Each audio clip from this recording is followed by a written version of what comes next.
Hi there! Following up on my review of Daiyan's skill kit, here's a promised guide where I'll delve into her keys, upgrades, gear options, team building and some gameplay tips you'll want to keep in mind. If you're unfamiliar with her skills or are still unsure whether she's worth pulling, I suggest watching my previous video first. In it I cover her general gameplay as well as her strengths and weaknesses in detail. This guide is for all the Daiyan wanters who are now hopefully proud Daiyan havers. Without further ado, let's get started.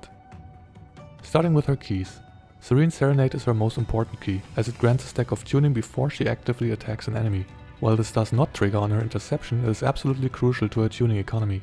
This key should always be equipped, as its activation condition is guaranteed. She outspeeds virtually every target in the game due to her high mobility.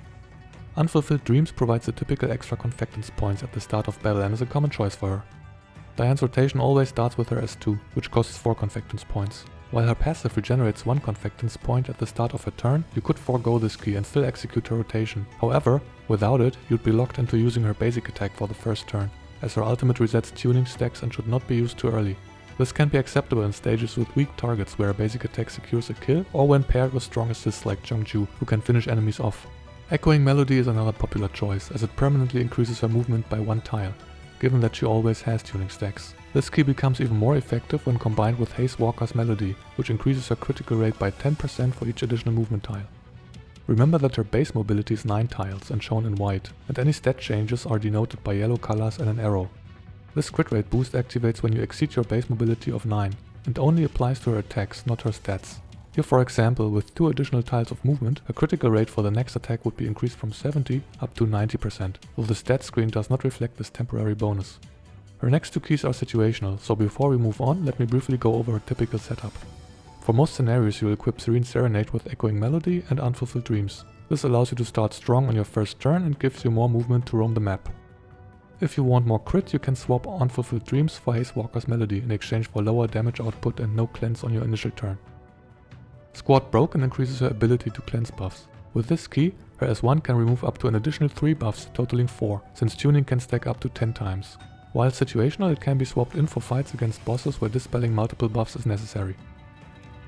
Lasting Legacy provides self-sustain by regenerating HP and stability when she scores a kill after using her S2. Since her high mobility enables her to roam the map on her own, she may find herself often out of your healer's range. However, this effect only lasts for the turn her S2 is activated, so you won't benefit from it every turn, and will also not apply to her interceptions. That is, unless you somehow manage to trigger her interception before ending her turn. For instance, here you can see the enemy reacting to Daiyan's movement before she concludes the turn, triggering her interception and giving her another heal. Normally though, her interceptions are triggered during the enemy's turn, so the healing is no longer in effect. Overall, the condition for its activation is too restrictive and the healing too minor, so this key is best avoided. Shattering Stone and Silk grants her a movement up buff every other turn, providing an additional tile of movement. However, since the buff disappears at the end of her turn, it introduces a downtime for Haze Walker's Melody's critical boost of 1 turn, and also doesn't apply to her interceptions. This key is situationally useful but not consistent if intended to boost your crit rate. Moving on to her Fortifications. The first upgrade helps her ramp up tuning stacks more quickly. With this, she gains 1 stack of tuning whenever she attacks an unbuffed target with her first skill. Here you can see that we are at 7 stacks before the attack. Unlike her fixed key, Serene Serenade, which applies a stack before the attack, her V1 applies a stack only after the attack concludes.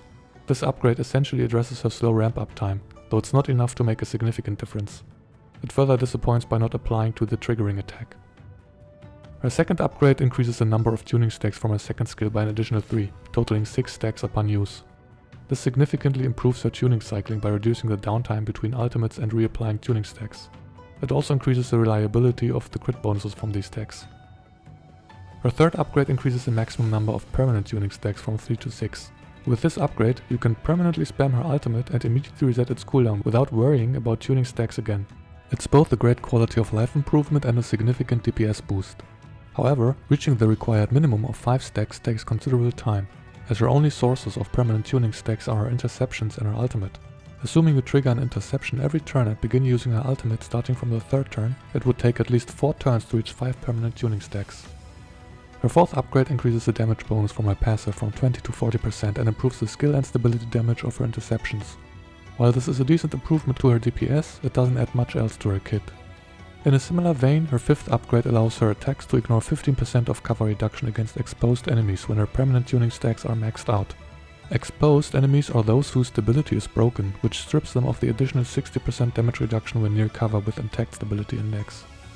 Here you can see from the icons below the crosshair on the left the reduction from the stability index, and in the middle the reduction from being near cover, regardless of stability. Daiyan's upgrade subtracts 15% from the remaining 35% damage reduction. Given her high mobility, it's oftentimes much more likely though that you'll simply go around the cover for a direct line of fire, completely ignoring all damage reduction effects. Thus, even if the effect applied to all targets regardless of their state, this upgrade is underwhelming, if not comically bad, for such a high level of investment. Finally, her 6th upgrade is a game changer. With this, she gains 1 permanent tuning stack whenever an enemy dies, regardless of who made the kill. This makes reaching 6 permanent stacks quite simple and alleviates all of her issues with her tuning stack economy, most notably her slow ramp up time. In fact, if you can score multiple kills on your first turn and also trigger an interception, you might be maxed out as soon as your second turn. However, the effect of this upgrade is mostly irrelevant in boss fights. Given her particular niche, which is aimed at dispelling buffs from strong enemies, it may still not be worth the investment. With all that being said, Daiyan works perfectly fine at V0. She does not require any of her upgrades, even though some of them greatly alleviate the pressure of tuning stacking. As such, most of her upgrades can be thought of as quality of life improvements, and for most people they are not worth considering. Next, her gear options. Her signature weapon, Heavy Strings, gives her a slightly lower base attack than the standard Banner SSR assault rifles, along with the 25% crit damage bonus. The weapon effect provides a 20% chance to cleanse one buff from the target, which can increase to 100% at max calibrations. At baseline though, this chance is quite negligible. The secondary part of the effect states that you gain 5% damage for every 3 tiles moved, capping at 10%. So in total, you'll need to move 6 tiles to fully benefit from the damage boost. Finally, you'll gain 10% crit damage against unprotected targets, which is easily achieved thanks to her high mobility and extra movement. This weapon also shares the same trait as all other assault rifles. Her true best in slot weapon is the Planeta, which also provides a 25% crit damage bonus and boasts the highest base attack among all SSR assault rifles. Its effect increases her damage for every kill or extra action, stacking up to 20%. The path patrol stacks are easily achieved, as shown in this gameplay example. Here we use her S2 to trigger the extra command. Once this extra action concludes, it will net her 1 stack of path patrol. By scoring a kill, she gains another stack, bringing the total to 2. Finally, when her extra movement concludes, she'll get a 3rd stack of path patrol, as this is also considered an extra action. Golden Melody provides her with a decent amount of attack and a permanently active 10% damage boost. However, the rest of its effect does not apply to her since her interceptions are not considered support attacks. The assault rifle Type 95 states that you gain a damage increase for your attack if there's leftover movement. From my testing, you still gain this damage boost even when you use your full movement range. As shown here, I walked to the edge of the available range before attacking and still benefited from the Amplify buff. It seems this effect activates if there is extra movement after the attack. The same is true when I first used her as 2, even though technically she has no movement during her extra command. Finally, the Guano from the Battle Pass is a better option than other SR weapon choices simply because of its higher attack stats. However, its weapon effect doesn't synergize well with Daiyan's kit, as it encourages staying close to allies, directly opposite to her preferred playstyle. As for her attachments, you'd ideally want to use the Ballistic Boost set, which increases her physical damage dealt by 20%. Since Daiyan is a physical character, her kit is not split between damage types, allowing her to gain the full benefit from this damage increase at all times. However, since you likely have plenty of Phase Strikes pieces lying around, you can also equip her with that set. She cannot apply elemental debuffs herself, so she will rely on her teammates to do so. This also means she'll need to stay close to the team rather than roaming the map on her own. For boss battles, the setup works perfectly fine, but for other situations you may want to gradually transition her to the Ballistic Boost set. With that, I conclude the how to build part of this video and move on to the gameplay. Daiyan has a somewhat complicated kit and it's easy to miss or forget a few of its intricacies. Since I've covered the major aspects of her skills and rotation in my previous review, I'll now focus on the finer details worth keeping in mind along with a few tips. First off, always try to attack enemies in an uncovered position if possible. As shown here, the game indicates when an enemy benefits from cover on the left and when they don't on the right. You'll want to ensure you are connected to the target via a golden line. If you're uncertain, check the icons underneath the enemy. An important note, an enemy may be connected via a golden line if their stability is broken, but they can still benefit from the 35% cover damage reduction. This distinction is crucial because Daiyan only gains extra confectance points when attacking completely uncovered targets, as indicated on the right. Since confectance point management is a significant aspect of her rotation, you'll need to pay close attention to positioning. In this example, we break the target's stability during our attack, resulting in a golden line. However, upon checking the icon underneath, you'll notice the target still benefits from cover reduction. Starting at 2 confectance points, you can see we don't gain any points after the attack, even if we scored a kill, making this play suboptimal. In contrast, here we completely avoid cover before attacking. Again, starting at 2 confectance points, our attack fully bypasses cover, triggers the confectance gain, and leaves us at 3 confectance points. If you want to optimize Daiyan's rotation, you must remain mindful of these mechanics at all times. Keep in mind, however, that confectance gain applies only to active attacks. If the enemy moves into the open to attack you, your interception won't contribute to the confectance cycling. On that note, when deciding your next move, always consider Daiyan's confectance costs. Using her as 1 lets you remain confectance point neutral, as it immediately recycles its cost when targeting uncovered enemies. Basic attacks allow you to recover confectance points and are absolutely worth considering if you do enough damage to score a kill either way. With sufficient permanent tuning stacks, your ultimate is also confectance point positive and can be a strong option for bigger numbers. If you have a V1 upgrade or higher, remember that her S1 also grants tuning stacks when used against unbuffed enemies. This creates a trade-off between tuning stack generation and confectance recovery, so choose depending on your situation. With that in mind, here's a general tip when selecting an attack. Note that the damage preview shows the total damage dealt if none of your attacks crit. However, Daiyan's high crit values make her crits more reliable, so factoring in her crit damage bonus often means she can finish targets with weaker attacks, even if the preview tells you otherwise. If you have rewind opportunities, consider fishing for crits, either from Daiyan or from assist attacks. This allows you to recover confectance points via basic attacks while maintaining your tuning stacks. With respect to choosing the appropriate skill, as a general rule you should only start using Daiyan's ultimate after achieving 2 interceptions, or rather 2 permanent tuning stacks. Since the ultimate resets your tuning stacks, using it earlier will drop you below the required 3 stacks to trigger an interception. This might be fine if there are no nearby enemies with single target attacks, but otherwise it leads to a significant DPS loss. Even when the preview window suggests that the damage from your ultimate is necessary to secure a kill, keep in mind that a critical hit from another ability might suffice just as well. Below V6, your only sources of permanent stacks are interceptions and your ultimate. Once you reach 2 permanent stacks, using your ultimate generates a 3rd stack, ensuring you won't need to worry about interceptions from that point onward.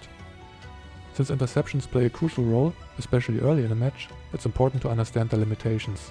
Most importantly, interceptions only trigger against single target attacks aimed at Daiyan. For example, in this clip, 2 enemies attack with AoE abilities and no interception occurs. Only the 3rd enemy using a single target attack gets what he's due. Another thing to be mindful of is Daiyan's attack range when you position her for an interception. In this example, an enemy approaches to attack, but Daiyan doesn't retaliate because her range is shorter. To avoid these pitfalls, check your enemy's abilities to verify that they are single target attacks and position her close enough to ensure that she gets targeted and is within range to strike back. A small and easy to miss detail about the temporary and permanent tuning stacks is their joint limit of 10 stacks, not 10 plus 3. As shown in this example, if you have 9 temporary stacks and 1 permanent stack, attacking an unbuffed enemy won't increase the count, even though the game notifies you of a tuning stack gain. When the total stack count reaches 10, permanent stacks take precedence. For instance, an interception that adds a permanent stack will adjust the count from 9-1 to 8-2, as shown here. Next, let's talk about a few final gameplay tips. While you might think of her as 2 primarily as a tuning stacking tool, don't forget its pitch perfect buff for stability shredding. For instance, as demonstrated here, without the buff the stability damage is insufficient, but with it, the attack succeeds to break. Consider using her as 2 even with cap tuning stacks if break stability is crucial. Finally, when using her as 1 to cleanse buffs, remember that not all buffs are cleansable. Yellow buffs and some white buffs cannot be removed, but buffs without a cannot be cleansed note are fair game.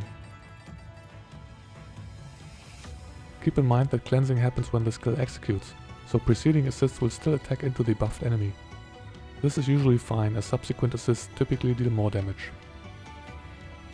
Moving on to team building advice.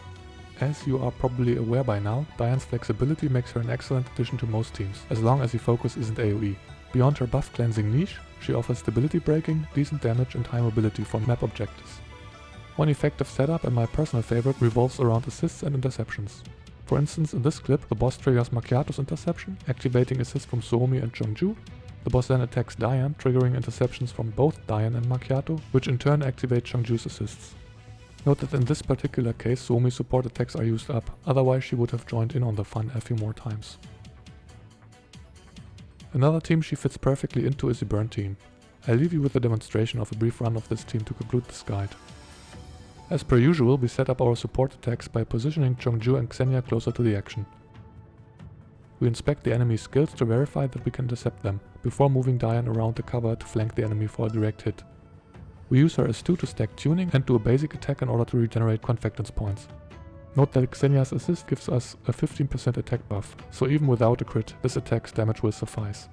Now we position Daiyan directly in front of the enemy we wish to intercept. We use Sharkry to eliminate one nearby enemy so that Daiyan doesn't have to take more hits than necessary. Now that it's the enemy's turn, we get our interception off as intended and gain our first permanent tuning stack. On the next turn we move our squad closer to the next group of enemies. Then Daiyan can walk up and close to circumvent the cover of the target and secure the kill with another basic attack. Note that as previously mentioned, even though we have enough tuning stacks to reset our ultimate cooldown, we have insufficient permanent stacks to fulfill the requirement for interception. We position her in between the two remaining enemies for the next interception. This gives us the much needed second permanent stack. Next we heal and buff up with Xenia and walk Daiyan up to the remaining targets. First, we'll check that they indeed do single target attacks so that we can intercept the remaining enemy. Now we can make good use of her ultimate against a tankier target and gain the third permanent stack. Then, all we have to do is wait for the attack. Though in this case, it's barely not enough damage to finish the job. And with that we've come to the end of this guide. I hope you learned something new or were at least reminded of a detail that had slipped your mind. Initially I wasn't sure if a second video on Daiyan was necessary, but after playing her for a few days I felt these nuances might at the very least be a useful reminder. If you found this guide helpful or have additional tips to share, please leave a comment, I'll gladly pin useful insights. In any case, thank you so much for watching, see you next time.